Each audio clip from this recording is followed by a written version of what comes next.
Bueno, con todo esto que he vivido,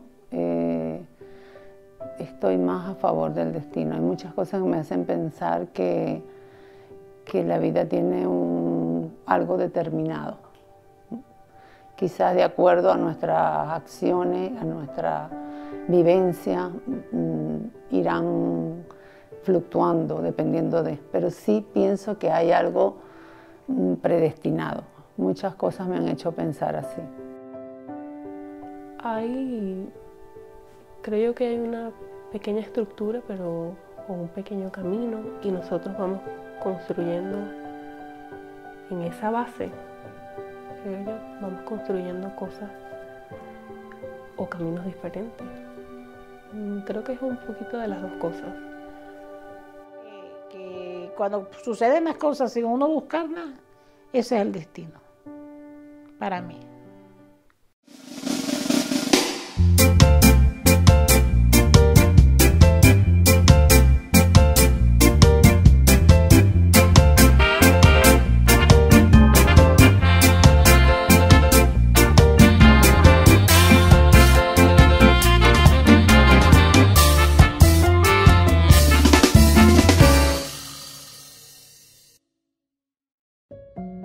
Yoconda, ¿cómo se conocieron Pedro y tú?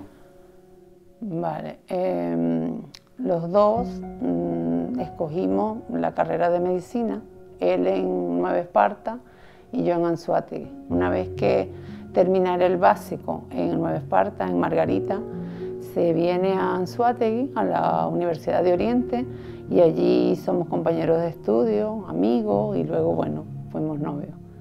¿Qué te cautivó de él? ¿Cómo te conquistó? Bueno, en principio lo atento, lo caballeroso, lo inteligente, lo estudioso. Esas son las características que me atrajeron de él. Físicamente era buen mozo, pero su fuerte era lo que anteriormente te dije. Su humildad. Era una persona muy culta. Muy culta, porque desde muy niño leía demasiado, leía mucho. ¿Ustedes se gradúan en qué año? En el año 99, 1999. Y nos conocimos en el año 1991. ¿Tú te especializas en qué parte de la medicina? En medicina familiar. Hice el posgrado de medicina familiar.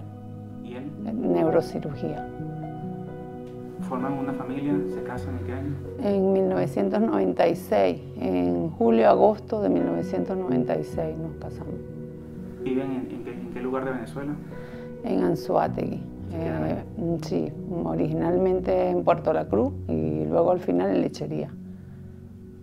¿Y ejercen la medicina en privados, en público? ¿Cómo? Sí, antes de venirnos para acá, Pedro ejerce tanto en público, en la Seguridad Social, en el Hospital de las Garzas, y en la tarde en privado, su consulta privada. Y yo, bueno, tenía también, trabajaba en la mañana en una clínica privada y en la tarde mi consulta privada. Hoy en día tienen 2 hijos. 2 hijos. ¿La mayor qué edad tiene? 21. Noelia Elena 21 y Pedro Javier 16. ¿Cuándo y por qué deciden venirse a España? ¿Cómo fue ese proceso? Vale. Con la situación de Venezuela, que fue progresivamente deteriorándose desde el punto de vista económico y social, Pedro, aunado a que sus padres son españoles y tenía la nacionalidad española, decide, viendo que la situación cada día es peor, decide conversarme, decirme que era preferible venirnos a España por una mejor estilo de vida, ¿sabe? por los niños y todo esto. Y decide venirse adelante. En el 2016, en marzo del 2016. Posteriormente, en agosto de ese mismo año, se viene mi hija la mayor y el año siguiente, en febrero, nos vinimos mi hijo y yo. Pedro llega originalmente a Madrid. Sí, a Madrid llegamos. Allí él introduce los papeles vuestros para los... Llegando aquí introduce nuestros papeles en el Ministerio de Educación y espera la homologación. Mientras tanto va trabajando en otras áreas. ¿Qué hizo en ese tiempo, Pedro? Trabajó originalmente en un restaurante porque en Venezuela hizo un curso de cocina y bueno, trabajó en un restaurante como ayudante de cocina al principio, más o menos unos 2 o 3 meses después de haber llegado aquí a España, mientras se homologaba. Bueno, yo conocí a Pedrito una vez que trabajando en un restaurante necesitaba un ayudante de cocina. Y bueno, busqué por la página de Mil Anuncios y yo pues siempre que necesito a alguien me voy por los venezolanos primero, para echarles una mano. Y bueno, empecé, llamé, eran las 6 de la mañana y nadie cogía. Yo decía, coño, estos son flojos, estos no quieren trabajar. Y bueno, estaba el último ahí de la cola y me voy a llamar a este y no llama más nadie. No, joder, llamo y repico, ¡ring! ¡Aló! De una vez.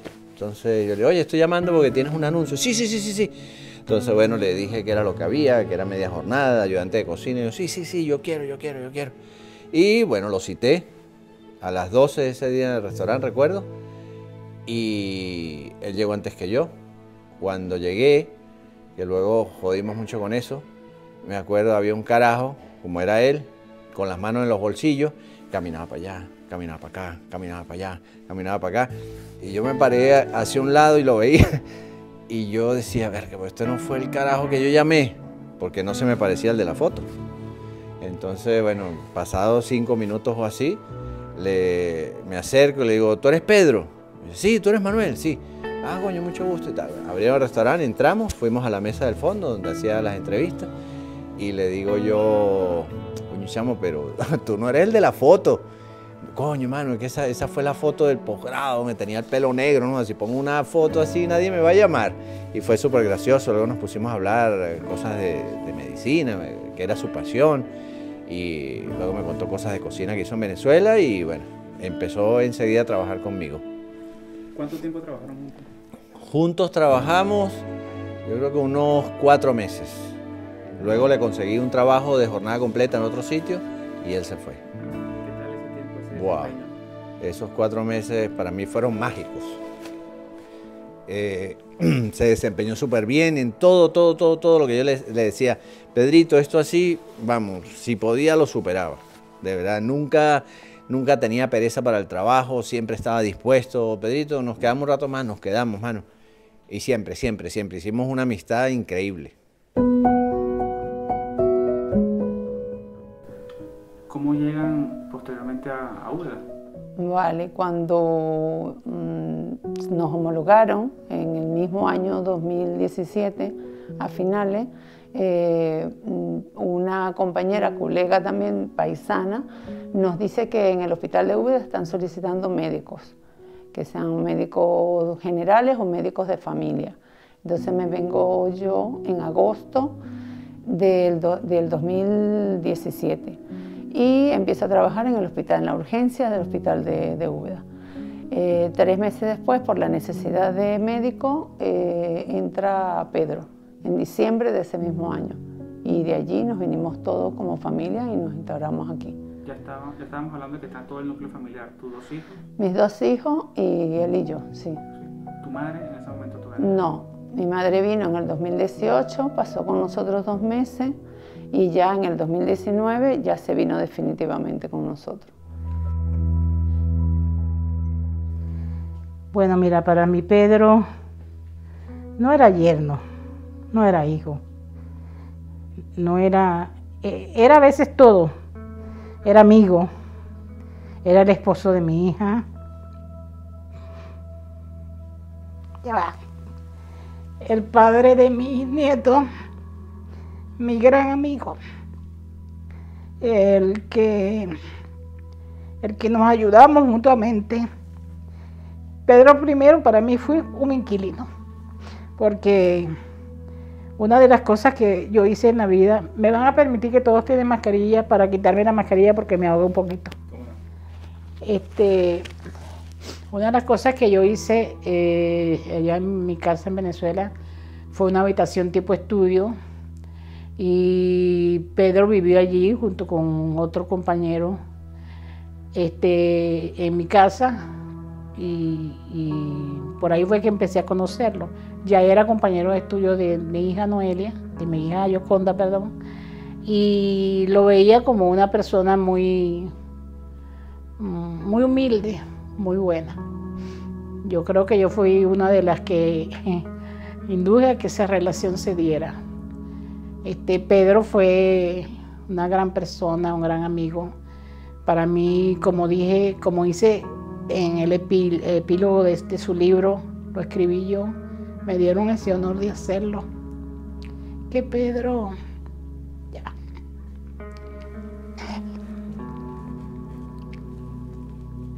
No me vivió 47 años, sino 94. Todo lo hacía con tanta pasión, que vivió mucho, a pesar de tantos objetivos que quería lograr y hacer. Yo sembré y coseché, pero sembré menos de lo que coseché. Yo voy a ser sincera, Pedro conmigo fue muy especial. Pedro previno y fue una de las personas que motivó a que yo salvara mi vida porque yo tuve riesgos importantes cardiovasculares.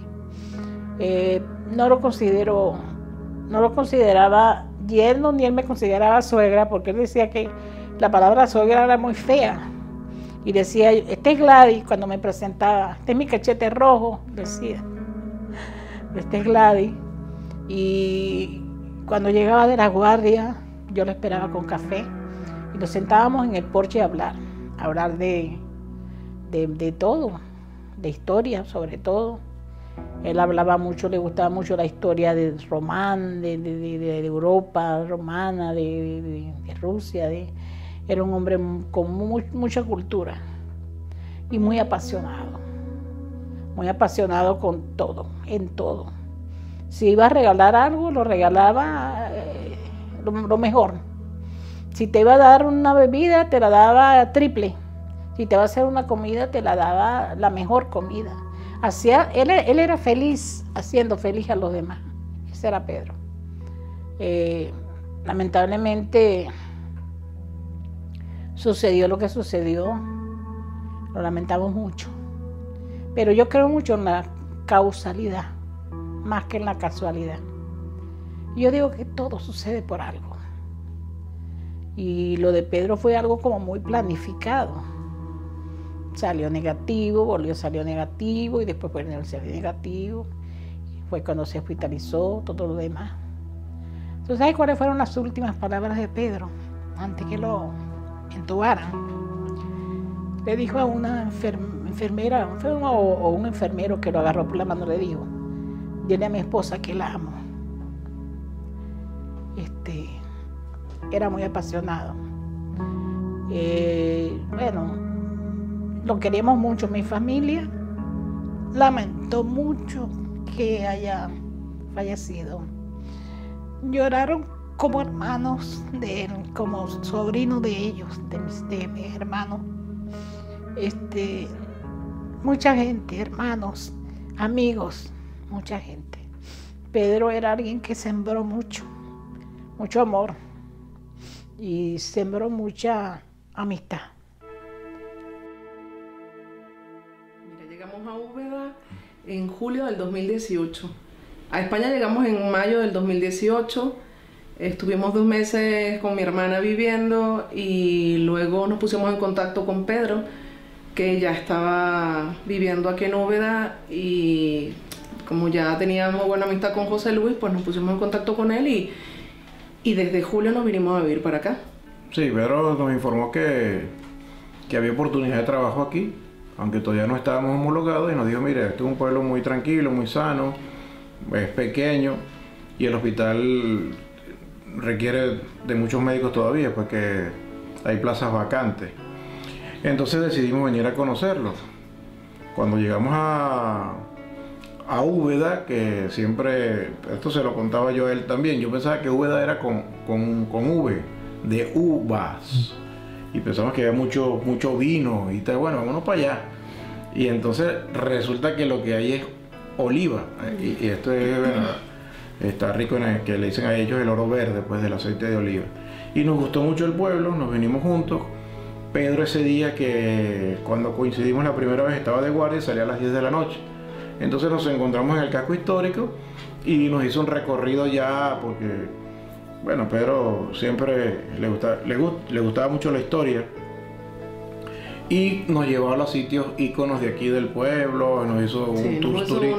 Una ruta. Nos enamoró. Todo y cada cosa, se sabía la historia de todo perfectamente. O sea, bueno, era imposible no enamorarnos de Úbeda y terminamos aquí, viviendo. Y bueno, nos hicimos más entrañables y agradeciéndole todo eso. Es más, cuando nos vinimos para acá, que alquilamos el piso por primera vez, todavía no teníamos trabajo, porque la homologación fue en septiembre de nuestros títulos, y desde julio a septiembre, o sea, sin saber en qué momento nos iban a homologar, bueno, alquilamos un piso con los ahorros que nos habíamos traído, y yo, coño, pero es que yo no veía el momento en que nos dieran Era un poquito, ¿sabes?, angustiante, porque no sabíamos, si no estábamos homologados no podíamos trabajar. Entonces esa incertidumbre de que cuando te homologan, no teníamos con nadie, es difícil, no logras hablar con nadie, nadie te aclara cuando te homologan o no, y nosotros así como en un limbo. Y la platica para abajo. Entonces Pedro me decía, José Luis, no te vayas, que aunque sea en una colchoneta te quedas ahí en la casa, si necesitas dinero yo te doy, pero no te devuelvas, no te vayas, aquí les va a ir bien. Y bueno, luego gracias a Dios nos homologaron en septiembre. Lo celebraron Yoconda y él más que nosotros, esa homologación. Correcto. Estaban súper felices. Sí, cuando llegaba eso es como una graduación más. Es una graduación, es la manera de formalizar el trabajo aquí en España.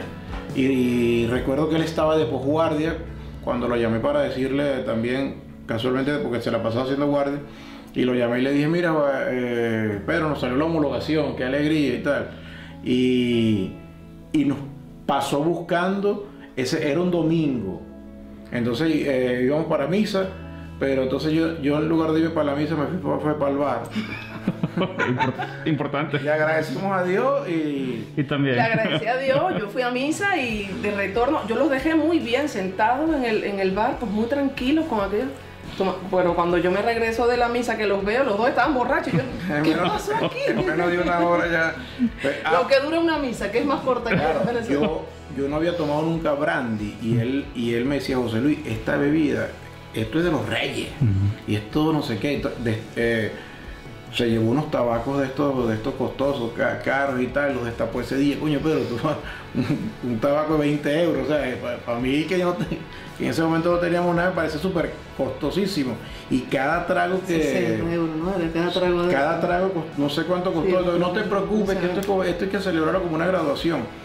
Y aquel formalismo del mesonero para poder servirnos el trago, no te preocupes, que esto lo vamos a celebrar. Y bueno, ya con como decimos allá, con 2 palos de eso ya teníamos las orejas ya rojitas, ya encendidas. Y bueno, nos fuimos para el hospital, comenzamos a trabajar. No era nada de lo que estábamos haciendo nosotros, porque Aurelio es ginecólogo y yo era cirujano en Venezuela. Y aquí estamos ahora trabajando en urgencias. Todo nuevo. Yo lo que hacía era, imagínate, pura tripa y barriga, y aquí, bueno, todas patologías muy diferentes. Comenzamos a estudiar, él nos dio los libros, nos decía cuáles eran las patologías más frecuentes de consulta, las enfermedades que nos teníamos que enterar, y empezamos otra vez a estudiar junto con él, que es siempre muy estudioso, y bueno, nos fue asesorando de esa manera y nos llevaba de la mano. Pues. En todo. Las primeras guardias siempre me ponían a mí. Yo comencé antes que José Luis, él comenzó poco tiempo después, pero las primeras guardias siempre me la ponían con Pedro, porque ya como éramos amigos, pues nos ponían juntos. Yo cuando pasaba en el cuadrante de guardia, yo me veía y ya yo estaba con Pedro y ya para mí era un alivio. O sea, se me veo con Pedro, qué bueno. Y llegaba a las 3 de la tarde, Pedrito, estamos juntos de guardia. O sea, para mí de verdad, un apoyo, muchísima ayuda, de verdad, siempre dispuesto, siempre, siempre. O sea, es de verdad sí, amigo. Por ejemplo, le decíamos un día, porque aquí el sistema es informático, ¿no? Todo se llama el Diraya, es un sistema donde, bueno, están los antecedentes del paciente, hace la historia todo de manera informática, sí, a través de la computadora. Y por ejemplo se me trancaba el serrucho porque no sabía cómo pedir una rayos X, porque no recordaba cómo hacerlo. Y Pedro dejaba de hacer lo que fuera. O sea, tenía un paciente grave, no sé qué, coño, Pedro, mira, no puedo pedirle al laboratorio, no sé cómo es que hay que hacerlo. Ya voy para allá, mi Marco. Y tal, siempre estaba dispuesto y me decía, mira, esto por aquí, métete por aquí, tal. Y nos resolvió por eso, nos facilitó mucho las cosas. Y bueno, eso se agradece, pues, porque estás en otro sitio donde no tienes a nadie, comenzando, yo no voy de cero, no, porque ya, pero sí de nuevo, y conseguirlo a él nos hizo mucho las cosas más fáciles. Y bueno, y teníamos gustos muy parecidos, a él le gustaba leer, la historia, la lectura, y nos poníamos a compartirnos la música, y por supuesto entre música y música, también a los orientales nos gusta también un poquito el picante. Bueno, y compartíamos todas esas cosas, pues tuvimos la oportunidad de viajar 2 veces juntos aquí en España, que él nos decía, tío, tienen que ir para Sierra Nevada, para la nieve, para que conozcan eso. Entonces un día, en enero, alquilamos un coche un carro, y nos fuimos para allá, para la nieve, y bueno, espectacular, la pasamos buenísimos con ellos. De regreso, también en Granada, salimos, paseámonos, y él siempre o sea, él era con la parte de la historia, un que tipo todo muy culto dentro de su sencillez. Mira, que aquí estuvo el príncipe con el rey no sé qué tal, y yo, coño, Pedro, ¿no te enteraste de eso? Eso está ahí. Él le gustaba eso. Todo se lo sabía, todo. Lo que tú le preguntabas, y si no lo sabía lo inventaba, pero no te dejaba, claro, no te él dejaba tenía en blanco. un gusto por la historia, por sus orígenes, que quizá no eran tan, por ejemplo, un turismo en Polonia, o sea, él iba para Polonia a ver allá los centros de concentración nazi y estas cosas, que yo no me lo hubiese planteado nunca ir a ver eso, pues, ¿entiendes? Y él llegaba contándome, mira, la montaña de los escarpines de los bebés, de los niñitos, que las uñas clavadas todavía en las cámaras de los crematorios y las cámaras de estas. Y bueno, tenía ese gusto muy particular, pero era por su historia, por su padre, que bueno, participó en la Guerra Mundial. Él se tuvo que exiliar en Francia, y luego después se fue para Margarita, donde montó su negocio, y ahí ellos se criaron, pues, y dentro de su exigencia hizo a Pedro lo que es ahora. Pues el papá aparentemente le exigía mucho que estudiara, que leyera, que fuera preparado, porque se comparaba con él. Le decía, oye, mire, yo no quiero que tú seas así como yo. Y bueno, se fue preparando, le fue exigiendo todo esto, y era lo que era Pedro, pues, o sea, un apasionado por la historia, por sus estudios, siempre tratando de superarse, y con esa bondad que bueno, que lo caracterizó hasta el final, pues. Bueno, como mencionaron anteriormente, como todo lo que hacía él, era muy entregado. Era un hombre muy amoroso, un padre de verdad excepcional. Se entregaba muchísimo desde que mi hermano y yo nacimos. Se entregó muchísimo a nosotros. Tenía, de hecho, un instinto un poco maternal y todo. O sea, era muy sobreprotector, siempre estaba muy pendiente de nosotros, de nuestro bienestar, de que tuviésemos todas nuestras necesidades básicas e incluso más allá de eso, cubiertas. quería su sueño, uno de sus sueños era vernos realizados, profesionales, independientes. Lamentablemente, bueno, no pudo verlo, pero definitivamente es de mi parte una de mis metas, no solamente porque él lo quería así, sino por mí, principalmente. Y bueno, nos enseñó la perseverancia, la disciplina, el querer, el cumplir todo lo que te propones. Creo que es una de las cosas que él era muy perseverante, incluso a veces rayaba en la terquedad, pero eso lo llevó a cumplir muchas metas. Y creo que eso fue una de las cosas que a mí más me marcaron de él y que más aprendí. Mi papá fue una persona muy inteligente, muy buena, muy amable, muy agradecida con los demás y siempre daba sin pedir nada a cambio. Era muy altruista, ese era uno de sus valores más importantes. Pero también, por otro lado, mi papá tuvo una infancia muy difícil, muy dura, muy fuerte, la cual lo llevó a cometer muchos errores como persona. Mi papá conmigo, yo creo que más en especial conmigo, fue una persona un poco dura, pero no porque él quisiera ser así, sino que él quería que yo fuese él, pero mucho mejor. O sea, él, pero sin sus errores. Y él siempre intentaba que yo fuese una mejor versión de él y que saliera adelante, que tuviese los estudios, que me hiciese profesional, que supiese cuidar a mi familia. Y creo que aunque lo hizo mal, por una parte, siendo tan duro conmigo, por otro lado, ahora mismo comprendo que su intención fue buena. Y nosotros intentamos buscar ayuda más o menos el último año. Y justo cuando lo estábamos consiguiendo, falleció.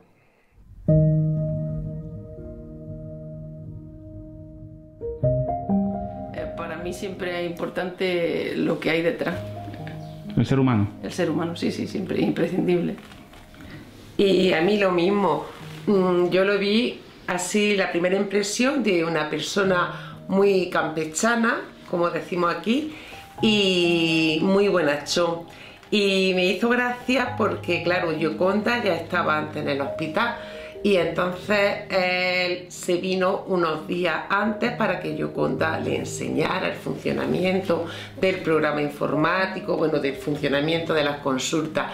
Y me acuerdo que él se sentaba al lado de Gioconda, como suelen hacer los residentes, y entonces, como no lo conocía y así un poco en plan de broma, le dije, pero bueno, tú que eres el nuevo residente, pues ya me parece que eres un poco mayorcito, ¿eh? Y entonces, bueno, así hubo ese feeling, esa espontaneidad, y ya Gioconda, pues no, ya nos comentó que era su esposo, que iba a venir y tal, pero sí, hubo feeling pues porque era una persona muy campechana, y entonces eso... Se trasluce, sí. Eso se trasluce. ¿Con los pacientes cómo era la relación? Muy cariñoso, muy afable, pero vamos, no es por decir, es que es la verdad. Era muy afable. Yo le decía que no se podía tardar tanto tiempo en levantar a la abuelilla, en ayudarla, pero muy afable. Y además muy servicial, ¿no? Siempre muy sí. Servicial. Además, algo que enganchaba de Pedro, no solamente para sus pacientes, sino en general para nosotros, pues era el lenguaje que tenía, el cariño que transmitía, que quizás nosotros aquí no estamos acostumbrados a eso, y menos en un servicio de urgencia donde el trato es rápido y quizás más frío. Entonces el hecho ya no es solamente que se parara a hablar contigo, sino que te dijera esas palabras, esas cosas, pues gustaba, porque a mí me gustaba trabajar mucho con él, porque me decía unas cosas que yo le decía, pero Pedro, es que ni mi marido me dice lo que tú me dices. Mi linda, bella, no sé, mi niñita, y yo decía, qué barbaridad, si da gusto trabajar contigo. Luego sí es verdad que tardaba mucho en ver a los pacientes, y claro, eso formaba muchas colas de espera, de mucho tiempo de espera. La gente fuera de consulta pues protestaba bastante, y yo me acuerdo que nosotros como enfermería, sobre todo en los turnos de noche, decíamos, ¿quién va a hacer la noche? ¿Pedro Marín? Madre mía, ya nos tiene toda la noche despiertos, porque sabíamos que le dedicaba tantísimo tiempo. Por la noche había más tiempo. Exactamente, pero él disfrutaba, y la verdad que bueno, pues ya lo tomábamos así, ya digo, bueno, pues, pero el primero que estaba allí sin parar, que era Pedro Marín. Es que era, vamos, yo algunas veces decía, no se cansa. No se cansa, no se cansa. No protestaba, no protestaba, es verdad. Y nos hemos reído mucho, porque tenemos otro Pedro enfermero, que los dos decían muchas bromas y nos reíamos, una barbaridad. Claro, luego, claro, al principio él estaba más cortado, pero luego ya se fue soltando y empezamos a descubrir. Pero es verdad que ellos en general han traído a nosotros más humanidad a nuestro trabajo, porque tenéis una forma diferente de tratar a las personas. Eso lo hemos comentado muchas veces. Sí. Que ya, independientemente de que trabajemos en la urgencia o no, es la forma, las palabras, el dirigirse al paciente, es ganar la humanidad que nosotros en cierto modo hemos perdido. Eso lo hemos comentado muchas veces. Claro, sí. Doña Manuela, ¿cómo está? Y yo decía, madre mía, pero es que era una manera de tratar a los pacientes que para nada estábamos nosotros acostumbrados, para nada. Que va. Entonces, por eso también te chocaba más, y a mí me gustaba también mucho estar con él en concreto, y en particular con todos estos médicos venezolanos que han venido, porque son muy melosos, esa forma de hablar, y a mí me encanta, y a mí me gustaba mucho trabajar con Pedro, por eso. Y también le regañaba, venga Pedro, hombre, que tú no puedes ser, venga. Pero ahí vamos, la verdad que sí, que bien. Y luego sorprendía, porque al principio, mientras que tomas contacto, pero yo me acuerdo de comentar con Asu, en rayos, cuando veía algún paciente neurológico, pues iba la de rayos a hacerle el TAS y pone, pero será Pedro que es que me ha dicho que tiene la lesión en tal parte del cerebro, dice, y hacer un mariconazo nada más que en la exploración, ¿no? Claro que sí, pues bueno, la experiencia y los años, ¿no? Bueno, los años, y además era su especialidad, cuando veía algún paciente neurológico era su pasión. Pedro en Venezuela era neurocirujano, sin embargo aquí la rivalidad entiendo que es paramédico general, no ha hecho la rivalidad como tal de la especialización, ¿sí? No, nos homologaron de médico general. No metió los papeles para homologar neurocirugía porque el proceso era muy lento realmente, y él averiguó, y como era tan lento dijo, cuando realmente salgan los papeles ya voy a tener muchos años sin ejercer la neurocirugía, y por la importancia y el riesgo que ameritaba esa especialidad prefirió dejarlo así. Bueno, yo me parezco en muchos aspectos a él, a su forma de ser. Y yo siempre, en cierto modo, soy muy paranoica, por decirlo de una manera. Y desde que el virus estaba en China, yo estaba como muy asustada porque sentía que, claro, ellos al estar en el medio, en el gremio médico, estaban a riesgo. Entonces, claro, siempre estaba, sí, un poco asustada con eso. Y cuando me entero que la paciente que él vio era positivo, pues bueno, me asusté muchísimo porque dije, lo más probable es que se haya contagiado.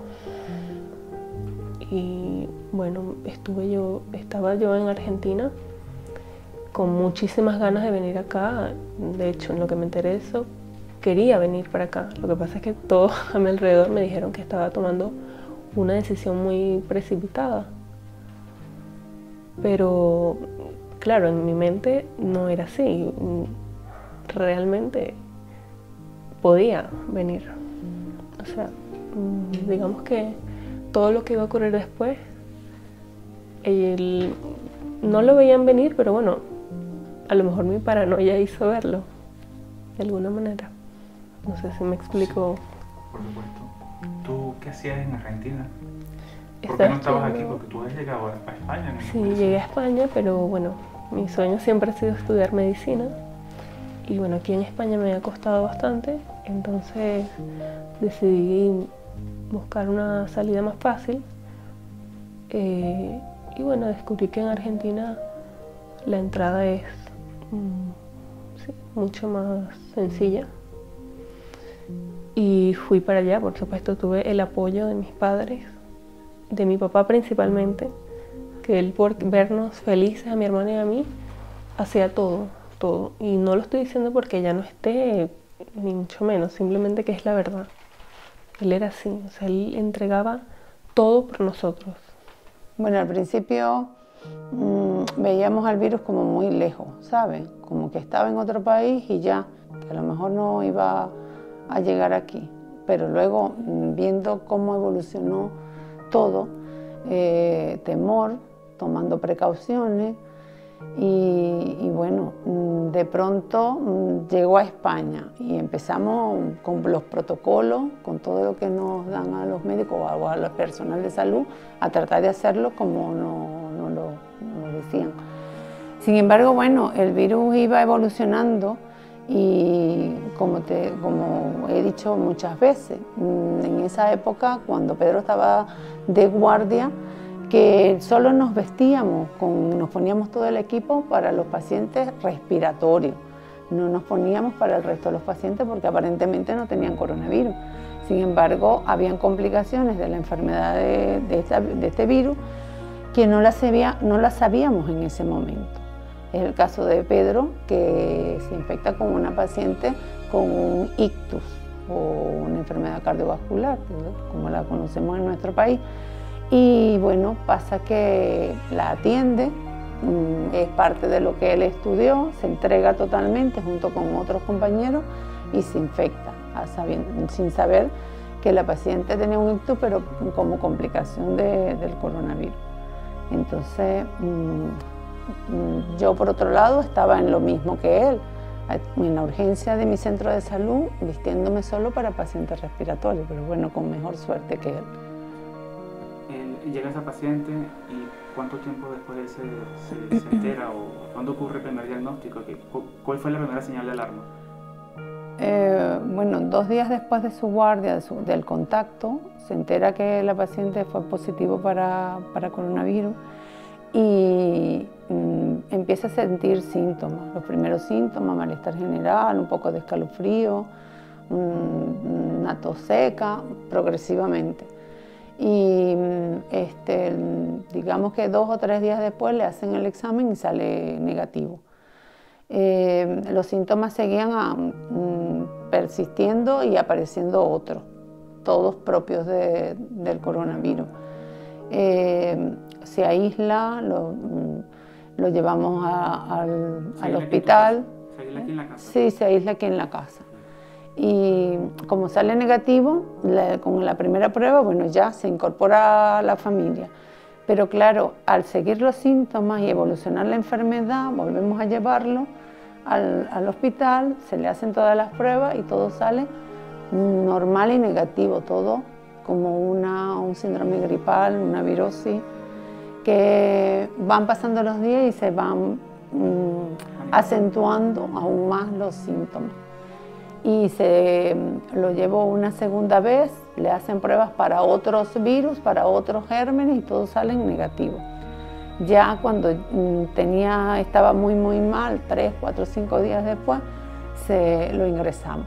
Ya estaba con la analítica alterada, con rayos X de tórax con patrón de coronavirus, y es cuando lo ingresan, y bueno, 24 horas después pasa a la UCI. Y ahí estuvo con muchos altibajos, y bueno, hasta más o menos unas 2 semanas después, el 7 de abril, que fue intubado. Y estuvo intubado, persistió así hasta el 29 de abril, que fue su fallecimiento.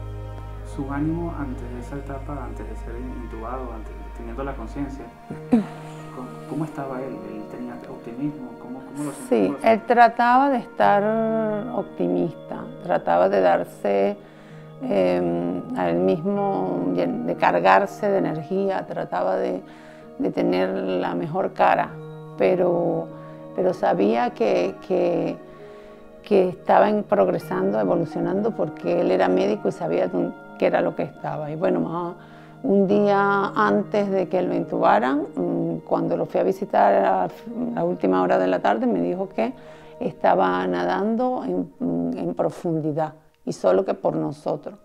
Entonces ya nos imaginamos que estaba, porque la saturación estaba cada vez peor.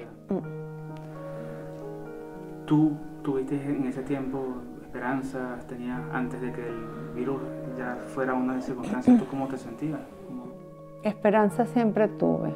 Yo al principio pensé que era un síndrome gripal cualquiera y que eso iba a salir de eso, y luego cuando lo ingresaron pensé que de ahí saldría.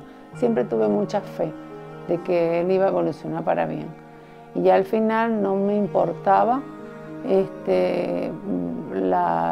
con lo que quedara, ¿sabe? Con la convalecencia o lo que sea, porque con tal se salvara. Pero bueno, no fue así. Es que fuimos conejillos de India, al principio, porque es que ninguno teníamos. Yo recuerdo a los compañeros de decir que Pedro había venido malo, y de decirle a las compañeras que niñita, esto no te preocupes, que es una gripe, ¿no?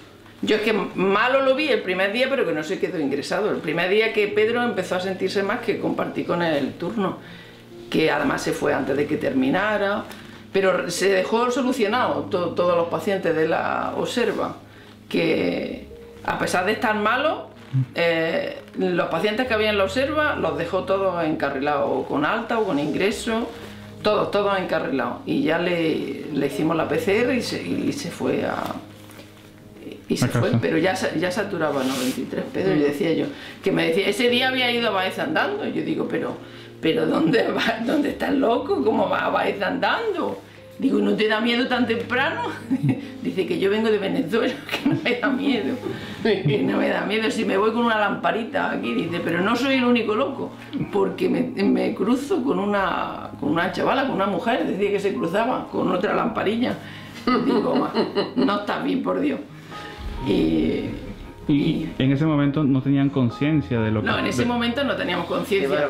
Es que tampoco teníamos conciencia de que se podía uno morir de esto. Es que yo recuerdo la primera noticia que oí en televisión, que una enfermera en País Vasco se había muerto con 52 años, y digo, anda, pues ahí se muere la gente de verdad. Vamos, es verdad, porque no teníamos conciencia de que nos podíamos morir.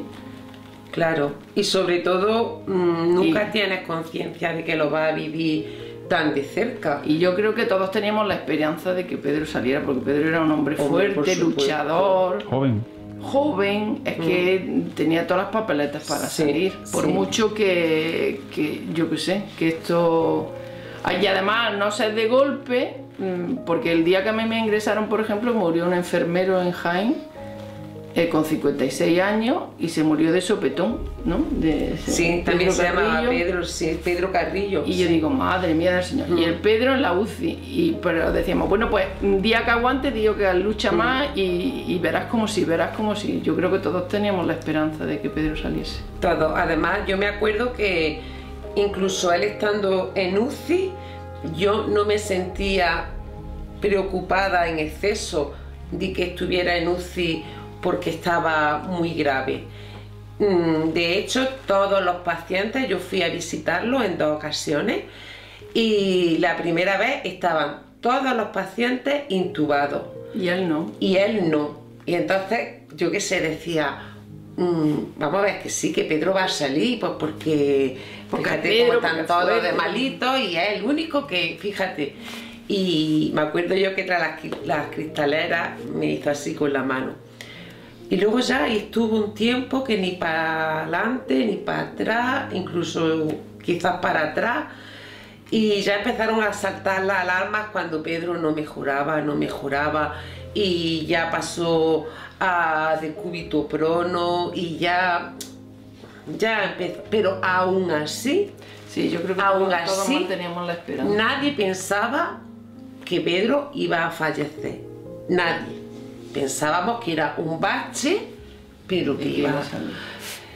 Luego ya nos comentaron las lesiones que tenía, pulmonares, y ya decíamos, madre mía, pero si este hombre sale adelante, yo no sé ya si merece la pena, porque va a vivir conectado a un respirador, es que ya con la cantidad de fibrosis que tenía, y entonces ya, ahí ya tenía un poco una ambivalencia mental, que no sabía qué podría ser mejor. Y Yoconda externamente se mostraba muy entera, y era digno de admirar, porque siempre decía, lo que Dios quiera, el Señor sabrá, Diosito sabrá. Y entonces decíamos, madre mía, pero sí. Yo la verdad nunca, al coronavirus nunca le tuve miedo. Sí lo hablaba con él, cuando empezó así la vaina, y recuerdo que él me dijo un día que lo llamé, coño Pedrito, ¿y esta vaina del COVID? Ah, mano, esa mierda es como el SARS, eso es un virus de mierda, esto va a pasar y nada, no pares bolas, eso es un virus, es como una gripe. Y bueno, yo dentro de mi tranquilidad me quedé más tranquilo. Luego cuando le vuelvo a llamar, porque un compañero de mi esposa resultó con COVID, dijo que no, y recuerdo que se reía y con sus compañeros médicos ahí, decía así, ah, mira, me está llamando un pan aquí que el COVID, ah, joder, este sí es huevón, y se reía mucho. Luego, y él me decía que ahí no llegan ni los mosquitos al hospital. Luego me llamó, pocos días después de haber recibido ese caso de ictus, que era su pasión, y me dijo, coño, hermano, creo que tengo COVID. Pero ya ahí lo empecé a notar un poco preocupado. Luego le hicieron el PCR, que me mandó la foto. Coño, hermano, salió negativo, pero sigo sintiéndome mal. Siempre hablábamos. Y yo me acuerdo que yo le decía, coño, Pedrito, cállate a palo, esa vaina, eso te quita el COVID, cállate a palo. Y se reía. Y luego empezó a ir a peor y me llamaba y me dijo, coño, mano, me siento muy mal, llamé al infectólogo, pero que me quede en casa.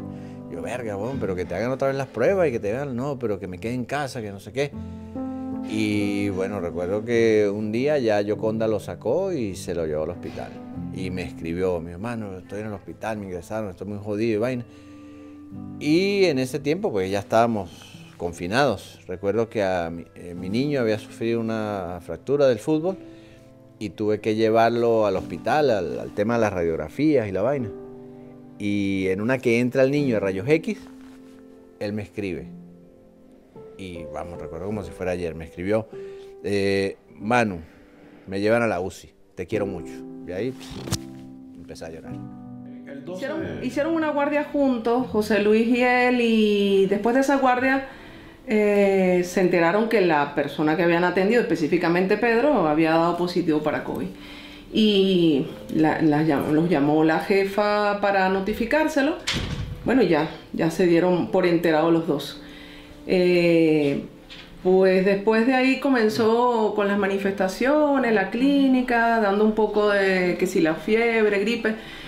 Fue al hospital, le hicieron las analíticas, radiografías, todo eso, hasta que bueno, ya se vio que tenía algo de neumonía, algunas analíticas alteradas, e ingresó con el diagnóstico de, sí, el 12, de COVID. Creo que fue el día del confinamiento, creo que fue el 13 de marzo. Hicimos la guardia el 11 o el 12, y a las 12 de la noche nosotros después de una guardia de 24 horas, decidimos a esa hora descansar. Vete tú 3 horas un ratito y yo me voy. Y él siempre era, no, anda, vete tú primero, anda a descansar.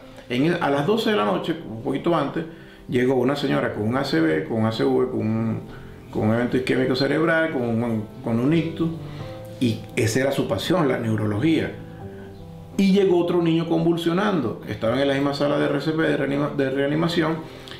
Él se queda con la señora del ictus, que era la que dio luego, porque la señora tuvo muerte cerebral, y dentro del protocolo de aquí de España, se le hace a esa persona sus estudios, porque existen órganos que pueden ser donados, y ella estaba en lista de donación. Ella había aceptado eso, esa señora que fallece, se le comunica a los familiares aceptan. Entonces ella va luego a Jaén, que es la capital de esta provincia, donde ahí le terminan de hacer los estudios y se ve radiológicamente que tenía una neumonía, y decirle hacerle el COVID, y sale positivo. Claro, ya lo habíamos atendido. En ese momento el uso de mascarillas del personal, no teníamos bueno, no había mucho desconocimiento. Claro, había desconocimiento y no lo usábamos. Lo usaba quien quería, de verdad. Sí. Nosotros lo usábamos, pero era una mascarilla normal, quirúrgica. No teníamos el implemento adecuado. Después ya fueron llegando los EPIs, cuando ya fue que nos fuimos enterando más de esta enfermedad. Y Pedro, eso fue un jueves, el día sábado nos dijo para reunirnos. Oye, mira, vamos a tomar unos tragos y tal, el sábado en la noche, que ahora hace una comida en la casa. Pero nosotros por el confinamiento no vinimos. Entonces, el día domingo yo lo llamo en la mañana. ¿Qué pasó? ¿Cómo les fue anoche y tal? ¿Lo comieron? Sí. Oye, tengo el cuerpo malo. Yo digo, bueno, mira, a lo mejor fueron los tragos y tal. Pero, ya el lunes se seguía sintiendo mal. El martes yo lo atendí en urgencia. Y cuando lo veo caminando, que llegó muy decaído, oye, no sé, me duele todo el cuerpo. Es algo diferente, raro, súper raro. Le hicimos los laboratorios, las analíticas, estaban en ese momento normales. Se fue para su casa, siguió malo, y el jueves vino ya con una neumonía ya radiológicamente. Rápido. Se ingresó, los parámetros del laboratorio súper altos, o sea, y después este bicho se ensañó contra él, pues, o sea, ya sabemos eso. Y teníamos ese factor adicional de estrés, que teníamos que atender esa avalancha de pacientes que llegaban ahogándose por las neumonías. Y tenerlo a él arriba en terapia, pues. Tenerlo a él en terapia, intubado. Bueno, sí, ya como que ya estaba intubado. Y viendo que su progreso no era hacia lo mejor. Entonces el grupo de médicos que estábamos trabajando, compañeros de él, los auxiliares, y la cercanía que teníamos por ser paisanos, venezolanos, todos nos preguntaban a nosotros, oye, ¿cómo sigue? ¿Cómo está? O sea, era que él era preocupante, y viendo lo que no mejoraba, oye, ya nos estamos planteando lo peor, pues, aunque siempre existía la posibilidad de que saliera adelante por su edad, por su fortaleza, o sea, era un hombre joven, pues, pero bueno, lamentablemente, bueno. ¿Cómo definirían ustedes a Pedro como amigo? ¿Sí? ¿En qué palabras? Si le están preguntando a ustedes cómo era Pedro como amigo. Cuando... ¿Una palabra? No, en general. Bueno, mira, yo una vez estando en mi casa, Aurelio estaba de guardia, Yoconda también, y estábamos los dos solos, y él me decía siempre, con los amigos como sin razón. Eso fue algo que... O sea, son palabras que... Yo apoyo siempre disponible para lo que lo necesitara. O sea, si de verdad no estaba ocupado o no estaba de guardia, él estaba ahí, tú lo llamabas, hablabas. De verdad, yo creo que muchísimo apoyo de parte de él, amable. Una vez él me dice, mira, vamos a hacer una comida, él no está inventando. Bueno, pues porque él era chef también, pues, y una comida hindú, algo así de estas cosas exquisitas que le encantaba hacer. Y me pasa buscando y nos vamos a comprar los ingredientes y esas cosas. Y aquí hay un sitio donde puedes enviar dinero a Venezuela, y ya, que un momentico coño, voy a enviarle una platica a un amigo que me llamó. Entonces, bueno, nos bajamos y mandó para allá como 50 euros, me acuerdo cuando fue. Y este no, este es un amigo de allá, del barrio, que no sé qué tal. Otro día que salíamos, no sé qué, tal. Mira, un momentico, vamos a parar un momentico aquí que voy a enviar otra platica. ¿Para quién? No, para una comadre que tal. O sea, tenía ese desprendimiento increíble. Y no, o sea, yo no lo conocía en Venezuela de pasillo solamente, esa amistad normal de que nos encontramos una vez en quirófano, papá, ¿cómo estás? Nos caemos bien, pero nunca intercambiamos en lo social, de verdad que nunca, si no fue aquí que nos hicimos tan así, amigos entrañables. Es más, en diciembre, en invierno, antes de morirse, que mis padres estaban aquí, él le tenía mucho respeto a mi papá porque le dio clase. Mi papá, estando aquí, Pedro ya había terminado el libro, su libro. Y una noche nos dice, coño, ¿sabes que tengo por ahí el libro con una biografía? O sea, yo digo, coño, ¿a quién se le ocurre a los 40 y tantos años hacer un libro de su vida? O sea, bueno, porque uno tiene todavía proyectos que hacer y tal. Y bueno, se lo muestra a mi papá, que también le gusta escribir, para que le hiciera algunas correcciones ahí, bueno, de gramática y de tal. Y bueno, nos leímos el libro, oye, el libro súper profundo. Y lo vuelves a leer después de muerto y no paras de llorar, o sea, porque es que ya te lo imaginas a él, todo su esfuerzo que haciendo todo y contando todo lo que le pasó en su niñez tan fuerte. La infancia para mí muy fuerte, de verdad. Sí, y bueno, lograr hacer lo que fue luego con tanto esfuerzo, o sea, es un tipo de verdad, o sea, súper admirable, pues, comparando esa infancia tan fuerte y ya lo que era ahora. Yo decía, coño, pero tú llevaste el palo que da miedo. Sí. Y eso fue en diciembre. Y muere el 28 de abril, 29 de abril. El 2020. Estando ya el libro listo, o sea, yo decía de verdad, oye, mira, me pareció tan surreal todas estas cosas que hizo, pues, y después el hombre fallece, coño. Bueno, ahí dejó su testimonio y él era un tipo que después me entero que era muy previsivo, porque cuando fallece, pues, él tenía sus seguros, tenía su casa asegurada, o sea, tenía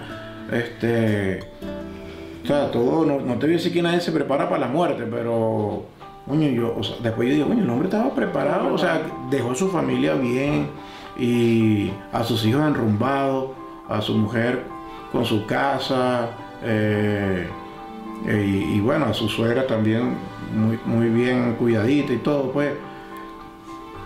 O sea, son cosas que la vida te hacen pensar que no somos nada, o sea, en cualquier momento, para morirse lo que hay es que está vivo, o sea, pero con esa previsión que él tuvo, o sea, un tipo, de verdad que parecía muy surreal, como lo digo, increíble, de verdad. Bueno, mira, el borrador de ese libro yo lo tengo. El borrador de ese libro él me lo dio, se lo dio a él y a pocas personas, y me lo dedicó, por cierto. Ahí lo tengo. El borrador de ese libro, cuando él lo mandó a la editorial, por supuesto la editorial corrigió, le quitó ciertas cosas, le corrigió una ortografía. Tú sabes que para un escritor siempre necesita una editorial que lo guíe. Pero el propio libro lo tengo, yo lo leí completo. Cuando salga lo volveré a leer, aunque ya corregido lo volví a leer, lo he leído 2 veces. El libro en realidad trata de todo lo que fue su vida hasta aquí de Úbeda, hasta la emergencia, digamos, donde trabajaba en el hospital.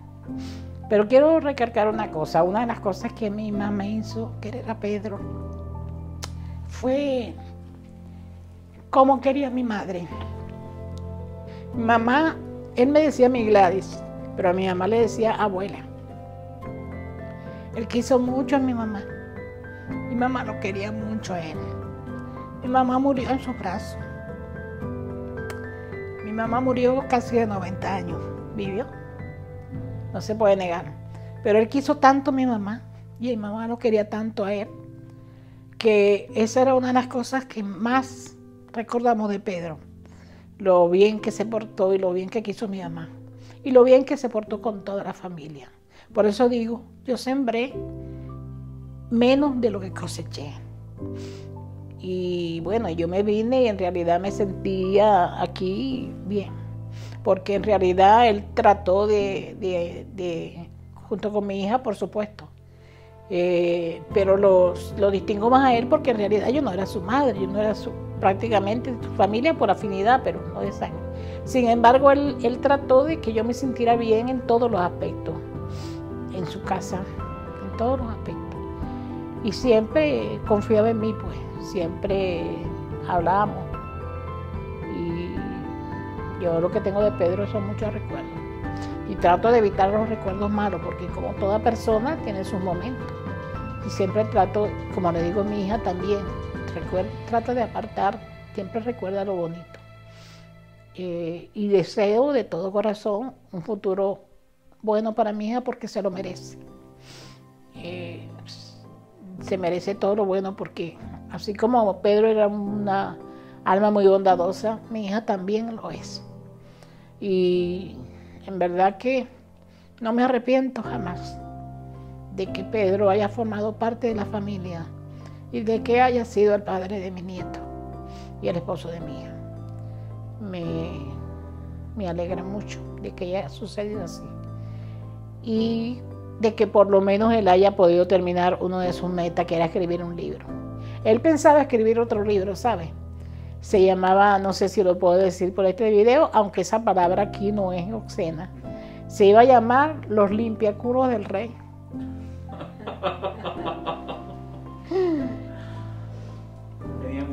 Sí, porque ese era un personaje que existía en esa época romana, de los romanos, que era un honor para la persona hacer ese trabajo. Y él me explicó eso. Él leía mucho. Me dijo, yo el segundo libro que voy a escribir va a llamarse así. No lo llegó a hacer, pero por lo menos hizo este libro que trata de su biografía. En verdad, Pedro quedará para toda la vida en nuestro pensamiento, en nuestro recuerdo. Nunca lo olvidaremos y nunca será sustituido. Puede ser que algún día no se sabe lo que pase, puede ser que se conozcan otras personas, no se sabe, pero sustituido por nadie va a ser. Él es único, fue único y fue alguien especial en nuestras vidas. Tienes una camiseta preciosa con un mensaje que siempre me ha encantado, All You Need Is Love, de Beatles. Sí. ¿Por qué? En honor a mi papá, porque era muy, muy fanático de los Beatles y nos inculcó a mi hermana y a mí ese amor por esa banda y por la buena música, que hoy en día, bueno... Se ha hecho un poquito... Sí, realmente... Se ha hecho escasa. Escasa, sí. Y bueno, no sé, me lo puse en honor a él. A mi papá le gustaba mucho la música de los años 60, 70, 90, 80, por ahí. Y él siempre compartió su gusto musical conmigo. Me acuerdo que siempre cuando yo era pequeño, ponía la música en la casa y por eso es que a mí me empezó a gustar esa música. Y esa era una de las cosas que más compartíamos, ¿no? El gusto musical. Y le decía, mira papá, tal canción. Él me decía, mira hijo, tal canción. Y le gustaba mucho los Beatles, le gustaba mucho Nirvana, le gustaba mucho los Rolling Stones, Queen, AC/DC. Y siempre estábamos compartiendo música, ¿no?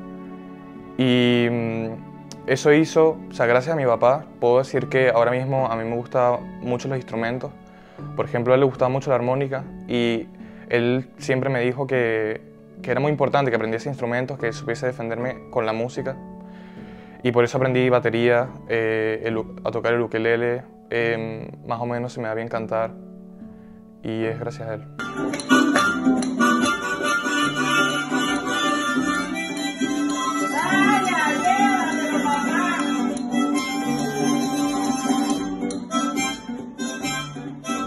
El Festival Internacional de Música y Danza de Ciudad de Úbeda le quiso entregar esta medalla a mi papá. Siempre se la suelen entregar a músicos, como es normal, pero este año quisieron entregársela a él debido a su labor como médico en el hospital. Bueno, pues una de las cosas que Pedro siempre me llamaba a mí la atención era el cariño que le tenía a su Gioconda, ¿eh? Bueno, el cariño, el amor, su esposa, es que eso sonaba muy bien. Yo decía, ¿pero qué le dirá a su esposa? O sea, nosotros nos dice estas cosas, su mujer, ¿qué le dirá? Sí. Y la verdad que sí, además tenía una ansia de vivir. Me acuerdo yo que por aquello entonces, bueno, yo estaba pasando una racha personal complicada y bueno, pues yo había días que iba a trabajar y bueno, no estaba en mi mejor momento. Y me decía, María José, mi bella, ¿qué te pasa? Y yo decía, por favor, no me diga eso, no me preguntes. ¿Qué me pongo aquí? Sí, y muy bien, y hoy he ido a tal sitio y he visitado tal otro sitio, viajando, viviendo, que es de lo que se trata. Yo estaba muy contenta porque desde el principio, sí. Pues bueno, al principio un poco perdido, pero luego yo lo veía muy cómodo, muy contento aquí en Úbeda, estaba muy contento. Bueno, yo lo veía muy contento. Desprendía vida. Muy contento. Además de que había sido un hombre muy valiente, ¿no? Muy valiente. Yo creo que hay que ser muy valiente para hacer lo que hizo, para empezar de nuevo, para... bueno, por mejora de su familia, por mejora de sí mismo. A mí un día en la observa me decía el pobre, no, yo no me quiero morir otra vez sin abrir una cabeza, ¿no? Porque eso sí que le apasionaba, le gustaba mucho. Y bueno. Luego a mí también me gustaba mucho verlo enfadado, que también se enfadaba de vez en cuando, pues por el estrés, por la presión. Cuando se ponía bravo, tela. Pero me gustaba. Pero yo creo que enfadado no lo hemos visto. No, pero enfadado, pues como te puedes enfadar en un momento pero... que te desbordas, que dices, me da ganas de coger la puerta e irme. Y me gustaba, porque empezaba a despotricar y digo, míralo. Me parecía que no, pero yo enfadado no lo he visto mucho. Bueno, en ese sentido. Era muy pasional, ¿no? Sí. ¿Tú recuerdas cuál fue tu última conversación, el último contacto que tuviste con él, Josefina? Yo, que se pusiera mujer y se cuidara. Es que yo lo vi malo y bueno, pues decía, bueno, a ver si se mejora, pero vete, Pedro, no te quedes aquí trabajando. Y ya está, yo es que lo vi el último turno que trabajé con él. Ya te digo que resolvió todo lo que tenía que hacer, los pacientes que teníamos pendientes. Y le cogimos su muestra y se fue. Y ya no lo volví a ver. ¿Y tú, Marijo? ¿Recuerdas? Bueno, yo tuve una conversación por teléfono con él, vamos, un audio de WhatsApp, que fue porque, claro, todos pensábamos que efectivamente estaba contagiado. Cuando le salió el resultado de la PCR, que salió negativa, él me acuerdo que hasta tener los resultados se confinó en el sótano. Y entonces, pues, cuando ya le salió el resultado negativo, pues nos mandamos un audio diciendo, ya he salido del sótano, por fin puedo. Y entonces, pues muy bien, Pedro, me alegro mucho y tal. Pero claro, esa alegría duró poco, pues porque él no remontaba. ¿Ustedes creen en el destino? Pues yo creo que... Yo sí creo. Yo sí creo. Porque... hay cosas que se te escapan y algunas veces hay un refrán que dice que Dios escribe derecho con renglones torcidos y eso es verdad. Las cosas pasan y no se por algo. Y si eso no es así, me gustaría creerlo, porque es lo único que nos puede dar consuelo. Porque si las cosas no pasaran por algo, entonces ¿qué? ¿Qué esperanzas tendríamos? ¿Qué ilusión tendríamos? ¿Y qué sentido tendría? Entonces yo creo que sí, que algunas veces el destino también te lo labras tú, por supuesto, pero tiene una parte muy influyente. ¿Y tú, Josefina?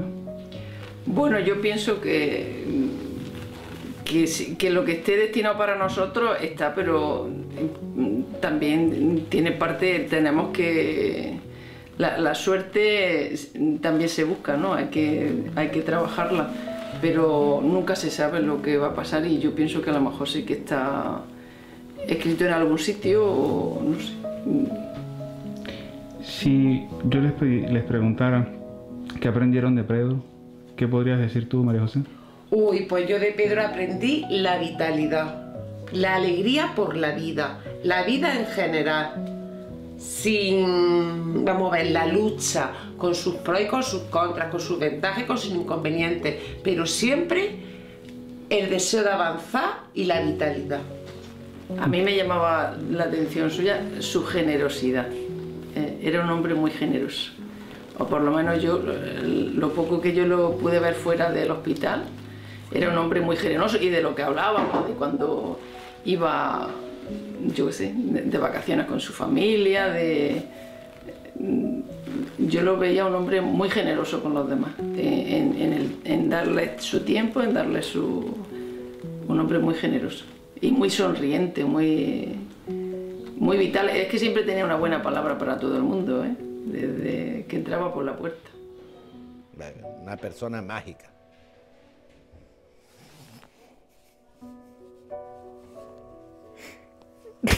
No puedo. Esta vaina me remueve mucho los recuerdos. Cuando él decide irse a Úbeda, ¿siguen manteniendo ustedes el contacto? Todos los días. Por teléfono todos los días. O viene una llamada o mensajes, pero todos los días hablamos. ¿Con su familia también? Igual, sí. Con Yoconda siempre. Y cuando venía a Madrid, pues eso era cita obligada. Iba a la casa y siempre nos echábamos unos palitos ahí, hablábamos paja. Pero siempre, siempre, siempre.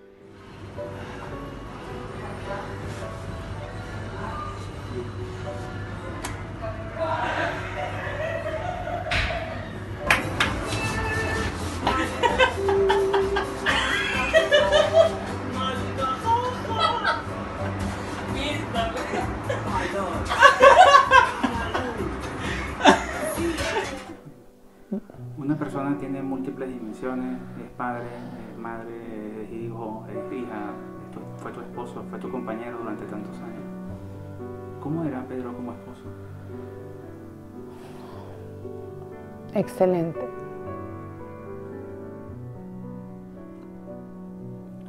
Excelente. Era muy caballeroso, muy atento, espléndido. Como todo el mundo tenía su lado no tan bueno, pero que lo compensaban las cosas buenas. Yo siempre digo que lo bueno era tan así, tan intenso que aplastaba lo malo. Y lo malo casi no se notaba de cómo eran las cosas que llenaban. Como pareja, excelente en todos los aspectos. Él tenía sueños, te comentaba a ti como pareja, tenía sueños, hacer cosas en el futuro. ¿Qué tenía muchos proyectos, muchos proyectos. Últimamente estaba escribiendo un libro, 2 semanas antes de enfermarse, terminó un libro que próximamente lo vamos a publicar porque eso era lo que él quería. Se va a hacer su voluntad. Quería viajar, quería ir, graciosamente quería conocer a China. Era uno de sus sueños, conocer China. Y bueno, le encantaba viajar, quería conocer el mundo entero. Quería ver a sus hijos profesionales, eso era su sueño y les hablaba de eso a cada momento, a su hija médico. Sueños de, con los años, irnos a Margarita, a nuestro país, a su isla, ¿sabes? Habían muchos proyectos, muchos sueños. ¿Qué pensaba alguna vez? Él era muy soñador y buscaba la manera de que los sueños se hicieran realidad. Cabe destacar que mi papá siempre quiso que, o sea, apoyó mi decisión de querer ser médico. E incluso me llevaba con él a las consultas, a la cirugía. Y eso, él en cierto modo cultivó esa pasión que siento yo por esa carrera y por la medicina. Y eso ha hecho que yo no deje de insistir. O sea, yo no dejo de insistir. Así que bueno, voy a intentar acá nuevamente hasta que lo logre. Así tenga que hacerlo, graduarme a los 80 años, lo haré, pero... ¿Y en qué especialidad? Cirugía plástica, porque yo, además de amar la medicina, amo el arte. Entonces siento que es como esa relación que hay entre esas dos. Sí. Como la unión. ¿Tú tuviste la oportunidad de estar en contacto con él hasta el final, hasta prácticamente el final? ¿Te quedó algo pendiente por decirle? Sí, me quedó decirle que yo lo entiendo, lo entendí y que fue tan duro conmigo porque quería que yo fuese una mejor versión de él. Antes de fallecer, la última vez que lo vi, que fue una videollamada que hicieron desde el hospital, me dijo que al salir haríamos dieta juntos, haríamos deporte juntos, me ayudaría a estudiar. Me habría gustado haber hecho eso con mi papá. Muchas gracias, Gladys. Gracias a ustedes. Y bueno, y decirle a las personas que sigan para adelante, que se cuiden, que se protejan, que me disculpen porque me quité la mascarilla, pero es que tenía que hacerlo porque estaba un poquito ahogada, y que de todas maneras nos sigamos cuidando y que nos vayamos a vacunar.